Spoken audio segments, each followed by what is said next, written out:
Hello बच्चों, तो आप सबसे दोबारा मिलके मेरे को बहुत बहुत खुशी हुई और होप सो आपकी पढ़ाई बहुत अच्छे से चल रही होगी।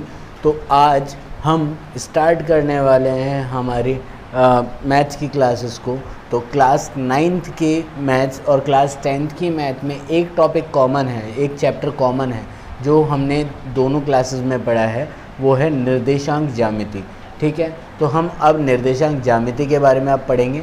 निर्देशांक ज्यामिति क्या होती है, किस तरह से हम इसके क्वेश्चंस को कर सकते हैं, वो आज हमारा टॉपिक रहेगा। तो चलिए शुरू करते हैं। तो बच्चों, निर्देशांक ज्यामिति की वह शाखा है, मतलब हम बात करें अगर गणित की, तो गणित की वह शाखा जिसमें हम ज्यामितीय संरचनाओं को बहुत बारीकी से अध्ययन कर सकते हैं। यानी किसी भी बिंदु की स्थिति किसी द्विविमीय रूप में या त्रिविमीय रूप में हम ज्ञात कर सकें, तो उस पूरे के पूरे प्रक्रम को हम या फिर उस पूरे भाग को हम क्या बोलेंगे, ज्यामिति। ठीक है, निर्देशांक ज्यामिति। अब निर्देशांक ज्यामिति में हमारे पास होगा क्या? निर्देशांक ज्यामिति में हमारे पास में दो चीज़ें आएंगी। कौन कौन सी? पहला हम बात करेंगे, यहाँ आपके दो अक्ष जैसा आप देख सकते हैं डायग्राम में।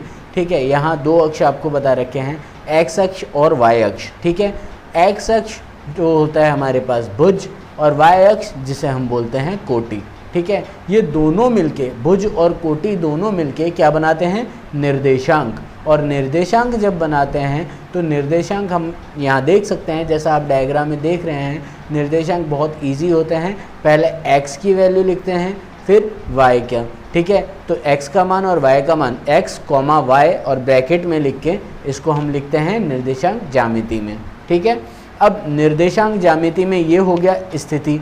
अब दो मतलब कोई भी बिंदु है, ठीक है, इस बिंदु की स्थिति कहाँ हो सकती है? जैसा हम 9th और 10th क्लास में पढ़ते हैं, हमारे पास यहाँ होते हैं चतुर्थांश। क्या होते हैं? चतुर्थांश। तो चतुर्थांशों के अंदर हम उनकी स्थितियाँ ज्ञात करते हैं। देखिए, एक्स अक्ष और वाई अक्ष, इसमें बीच का जो इनका जो कटान बिंदु है एक्स अक्ष और वाई अक्ष का, उसे हम बोलते हैं मूल बिंदु। मूल बिंदु पे एक्स और वाई दोनों का मान 0 होता है, यानी 0 होता है।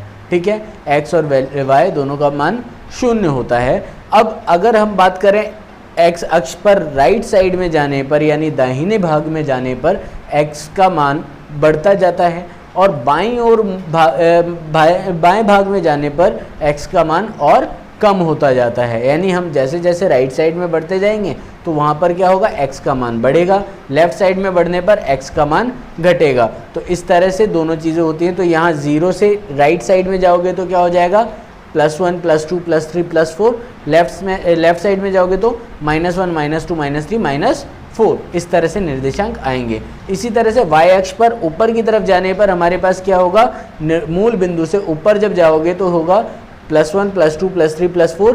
नीचे जाने पर -1 -2 -3 -4। इस तरह से आपके निर्देशांक बढ़ते और घटते हैं। ठीक है, इस माध्यम के अनुसार हम अगर बात करें 4 भागों की, तो ये 4 चतुर्थांश कुछ इस तरह से हैं। पहला चतुर्थांश, दूसरा चतुर्थांश, तीसरा चतुर्थांश और चौथा चतुर्थांश। इन चारों चतुर्थांशों में बिंदु की स्थिति अलग अलग होती है और उनका मान पहले चतुर्थांश में x और y दोनों प्लस में होंगे, दूसरे चतुर्थांश में x नेगेटिव y पॉजिटिव होगा, तीसरे चतुर्थांश में x और y दोनों नेगेटिव होंगे, चौथे चतुर्थांश में x पॉजिटिव y नेगेटिव होगा।